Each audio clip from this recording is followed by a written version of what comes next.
aimer un fruit et n'aime pas l'arbre. Les hommes commencent à rire déjà. Je ne comprends pas pourquoi ils rient. Le pasteur a bien dit. Hein. Comment les femmes aiment un fruit, elles n'aiment pas l'arbre qui a donné le fruit. Tu aimes la mangue, tu n'aimes pas les manguiers. C'est ça. Expliquez-nous. Je voulais vraiment répondre à cette question. En général, si la femme a peur lorsqu'elle apprend que sa belle-mère arrive, c'est qu'elle a des préjugés. C'est ce que j'ai remarqué. Hein. Voilà, dans l'encadrement des couples, j'ai remarqué ça. Elle a des préjugés. Du genre, quelqu'un lui a dit « Ah, ta belle-mère, elle est compliquée.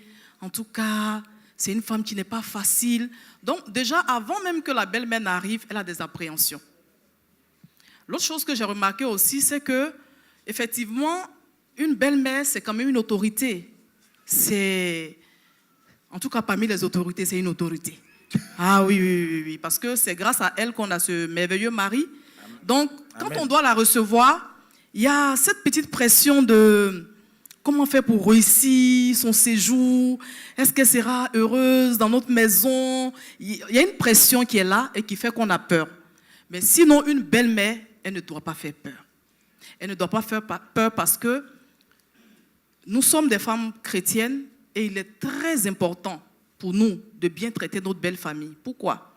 Parce que la Bible nous recommande d'honorer père et mère. Alors, si nous disons que nous faisons une seule chair avec notre mari, il va de soi que si on respecte nos parents en nous, il faut absolument qu'on respecte aussi les parents de notre mari. Et qu'on respecte beaucoup plus encore la belle-mère parce que cette femme-là, elle a beaucoup souffert pour le monsieur qui est là. Et si vraiment on lui accorde tout le respect qu'il faut, elle peut même nous donner des secrets cachés du mari qui est là et ça peut nous aider pour la suite du foyer. Donc pour moi, une belle-mère, quand elle arrive, il ne faut pas avoir peur. C'est une maman comme toute autre. Il faut juste l'aimer. Qu'est-ce qu'elle demande en général? Les honneurs, le respect, voilà, la chaleur humaine. Mais j'ai remarqué que ce n'est pas tous les couples. Hein. Des fois, même nos sœurs en Christ, il arrive que des fois, bon, quand la belle-mère arrive, elle fait ce qu'il y a à faire quand le mari est là. Mais dès qu'il tourne le dos, elle change d'attitude. Ça, je l'ai remarqué dans des maisons. Et ça, ce n'est pas bon. Ce n'est pas bon parce que, au-delà de la présence de ton époux, il y a le Saint-Esprit qui est là, qui te voit, qui te juge. Donc, même si ton mari n'est pas là, le Saint-Esprit qui est là, tu dois le respecter et honorer la parole qui dit « Honore ton père et ta mère ». Moi, je ne peux pas aimer ma mère et ne pas aimer ma belle-mère. Moi, j'ai un petit exemple me concernant. Quand ma belle-mère était vivante, c'était une femme chrétienne, hein, elle était bien convertie et tout ça. Mais je vous assure que le jour qu'elle doit arriver, quand on venait, j'en parlais avec les bien-aimés dans la voiture, mais la vie s'arrête dans la maison parce qu'on l'appelle la reine-mère. Quand elle arrive, elle exige que tu te mettes dans les 3 pailles là, vous voyez un peu comment les Ivoiriennes s'habillent là. C'est comme ça qu'elle veut que tu t'habilles. Et son repas, personne d'autre ne doit préparer son repas si ce n'est pas sa belle-fille. Ce sont ses exigences à elle. Moi, quand j'épousais mon mari, je me suis résolue à ne jamais déshonorer ses parents. Et je crois qu'en tant que femme chrétienne, on doit vraiment avoir de bonnes résolutions avant de rentrer dans le foyer. Surtout par rapport à notre belle famille. Qu'as-tu résolu avant de rentrer dans ton foyer? Qu'as-tu résolu? Faire en sorte que ton mari se sépare de sa maman, de ses frères, de son père? Si telle est ta résolution, eh bien, le succès t'accompagnera aussi dans ça. Mais si tu as résolu vraiment dans ton cœur d'honorer cette maman-là, pour toutes les souffrances qu'elle a payées, pour qu'aujourd'hui tu aies ce merveilleux mari, si tu as résolu dans ton cœur de faire en sorte que la paix réside en toi et ta belle famille, je t'assure que quelles que soient les situations difficiles, quel que soit le caractère difficile de la belle maman, le Saint-Esprit t'aidera. Le Saint-Esprit t'aidera. Et c'est souvent parce qu'on n'a pas de bonnes résolutions au départ, on copie un peu de l'autre côté ce que les païennes font, on prend 2, 3 exemples là-bas, et puis on fait un mélange et on vient appliquer dans notre foyer. Non. Chaque foyer est spécifique. Amen. Il faut faire l'effort d'honorer la belle maman. Ce n'est pas quelque chose sur quoi on doit tergiverser. Il faut honorer la belle maman. Parce que si tu es une femme, que tu rentres dans une salle de maternité et que tu en ressors vivante, tu comprendras pourquoi tu dois honorer cette belle maman.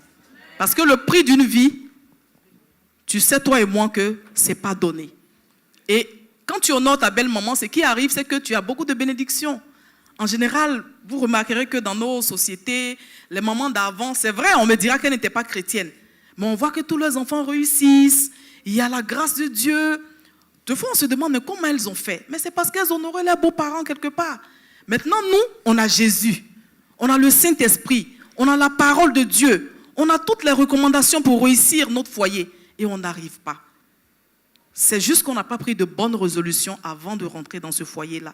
Et je veux vraiment encourager une sœur ici à le faire si ce n'est pas encore fait. Si tu l'as fait, que Dieu te bénisse abondamment et qu'il fortifie tes mains qui peut-être se sont affaiblies. Parce que des fois aussi, les belles mamans, hein, elles nous montrent des couleurs. Hein. C'est de ça que je voulais parler. Des fois, elles montrent des couleurs, mais il ne faut pas se décourager. Il faut beaucoup plus s'appuyer sur la prière. Parce que quand tu mets la prière derrière, l'Esprit de Dieu lui-même combat aussi pour toi dans le secret. Amen. Alléluia. Alors, je vais essayer de faire vraiment court. Je pense que quand on fait les coachings à l'église, ça j'ai appris ça avec Pasteur Alain aussi, on parle de la gestion de la belle famille. Et la gestion de la belle famille et de nos familles en général ne peuvent pas se faire seuls. Pour moi, pour bien gérer la belle famille, il faut que monsieur et madame comprennent qu'ils sont ensemble. C'est eux ensemble qui gèrent les gens de l'extérieur. C'est vraiment la première chose. Et c'est un exercice que j'ai donné ici quand j'étais en tout cas à Yosta, à tous les couples. C'est déjà de décider, comme l'a dit Maman Brou, dès le départ dans les fiançailles, comment est-ce que nous allons gérer nos familles. Parce que c'est très très important. Alors, l'exercice que je donne, et c'est ce que ma femme et moi nous faisons, dans ma famille, je suis le méchant. Dans sa famille, elle est la méchante. Eh Seigneur, on est sur Internet, mes parents vous m'entendent. La vérité, c'est ça. Qu'est-ce que je suis en train d'expliquer? Parfois, ma belle famille peut venir me voir pour dire « Ah, mon fils, vraiment, j'ai besoin d'argent. » On a décidé donc d'éduquer la belle famille. C'est-à-dire, si ma belle famille, mes beaux-parents donc viennent me voir, je les renvoie, je leur montre le chemin. Je les renvoie vers leurs enfants. Par exemple, je vais dire à mon beau-père, il dit « Hey papa, tu n'as pas mettre affaire d'argent, toi et moi ?» Pardon, va voir ta fille. Qu'est-ce qu'on est en train de leur montrer? On leur montre le chemin. Première chose. Donc si de mon côté aussi, ils vont voir ma femme, parce que pensant pouvoir mettre de l'influence sur ma femme va leur montrer le chemin. Et en général, quand ils écoutent, si par exemple je les envoie vers ma femme, qui parle à ma femme, on va se battre pour faire ce qu'ils ont demandé. Alléluia. Mais quand par exemple, on doit dire non dans ma famille, ça veut dire par exemple, mon père vient me voir pour dire « Hey, mon fils, j'ai besoin d'argent. » Je vais présenter la vérité à mon père pour dire « Ah papa, actuellement là c'est chaud, hein. Vrai là c'est chaud. » Et je vais discuter maintenant avec ma femme, mais lui il ne sait pas. Quand je discute avec ma femme, qu'on décide de les aider, quand je viens avec cet argent, je lui dirai « Ah, papa, la dernière fois, je t'avais expliqué qu'on avait des problèmes, mais j'ai parlé avec ma femme, voici ce que j'ai pu apporter. » Donc, on a décidé que dans ma famille, on présente bien ma femme. Mais pourquoi on fait ça? Parce que la belle famille rejette très facilement l'enfant des autres, mais pas leur propre enfant. Donc, mieux vaut quand il s'agit de dire non. Toi, tu dis non.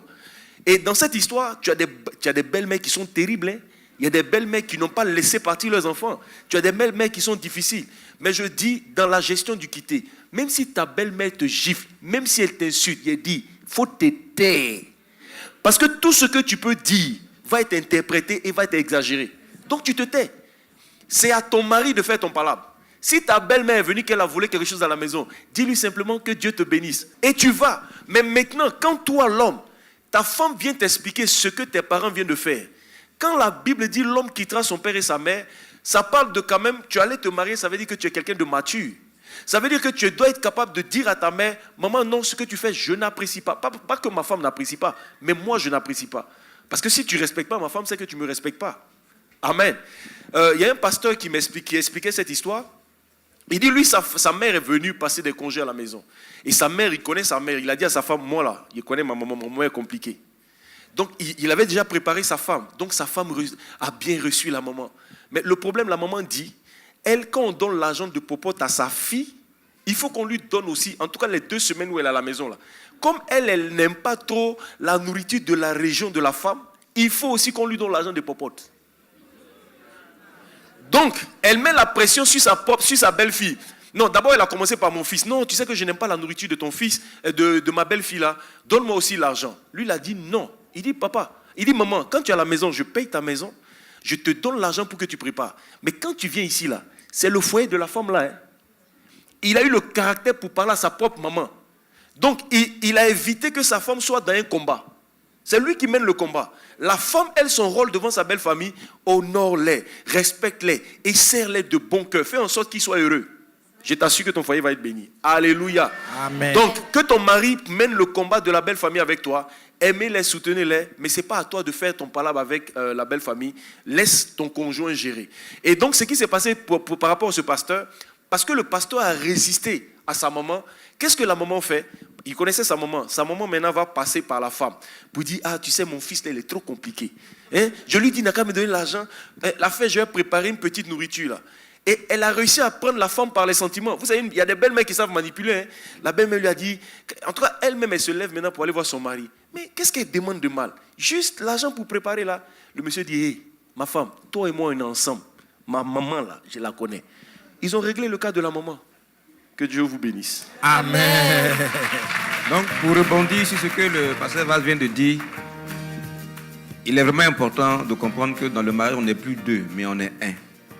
Donc, la femme n'est pas sans l'homme, et l'homme n'est pas non plus sans la femme.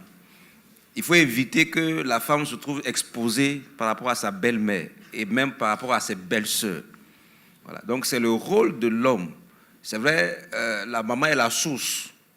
Mais le manguier produit des mangues, mais le manguier ne mange pas les mangues. Voilà, je reprends. Le manguier produit des mangues, mais le manguier ne mange pas les mangues. Le père a les proverbes du village là. C'est-à-dire, les parents nous ont engendrés, mais ce n'est pas le père qui marie son fils, mais qui marie sa fille. C'est quelqu'un d'autre qui vient de l'extérieur qui marie. Voilà. Et quand ils sont mariés, ils ont leur propre foyer, leur propre résidence. C'est pourquoi on dit quitter. Tu veux te marier, tu ne vis pas chez les parents. Et quand les parents viennent, même s'ils sont venus chez leur fils, ils sont venus trouver un foyer qui est établi. Et Marie, n'exposez pas, n'abandonnez pas vos femmes entre les mains de vos parents. Voilà. Ne permets même pas à tes parents de manquer de respect à ta femme.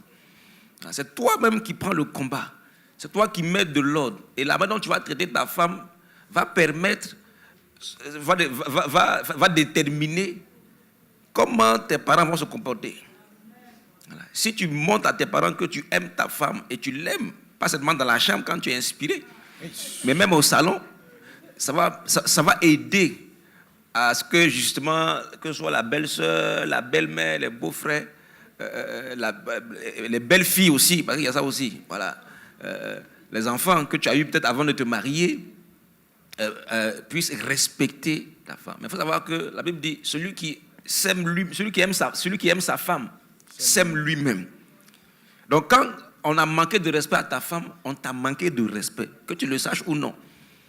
Voilà. Donc c'est important de protéger ta femme. Et comme je le dis, quand Dieu a voulu faire la femme, il a pris une côte.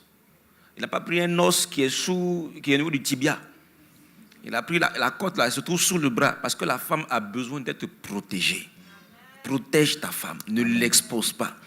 Voilà. Affronte tes parents et dis-leur que la dame là, la merveilleuse dame qui est assise là, peu importe sa taille, sa forme, son âge, son ethnie ou bien son teint, c'est elle que tu as choisie. Yes. Et qui la respecte. Que Dieu vous bénisse. Alléluia. Je voudrais ajouter juste une chose. Dans la gestion, par exemple, de la belle famille, frère, il y a des choses qu'on ne dit pas aux beaux-parents. Ou on ne dit pas à ses propres parents. Quand tu es marié là, il y a des choses qui doivent rester dans votre intimité. Je me souviens de l'histoire de cet homme. En fait, c'est un couple. Toujours ils font des histoires. La femme se fâche, elle prend ses affaires et va à la maison. Et le monsieur, lui, quelque temps après, il va chez ses beaux-parents, il demande pardon et sa femme revient. C'était devenu pour eux comme un jeu. Et un jour, quand elle fait la même chose, maintenant, ce jour-là, elle explique à son beau-père que cette fois-ci, elle a quitté la maison parce que le monsieur l'a tapé. Quand vous dites à un beau-père que sa fille a été battue, mais le monsieur maintenant a peur. Donc, à un moment donné, le monsieur revient pour demander pardon. Le papa dit, mais ma fille ne va plus, hein. Ça a été une affaire nationale.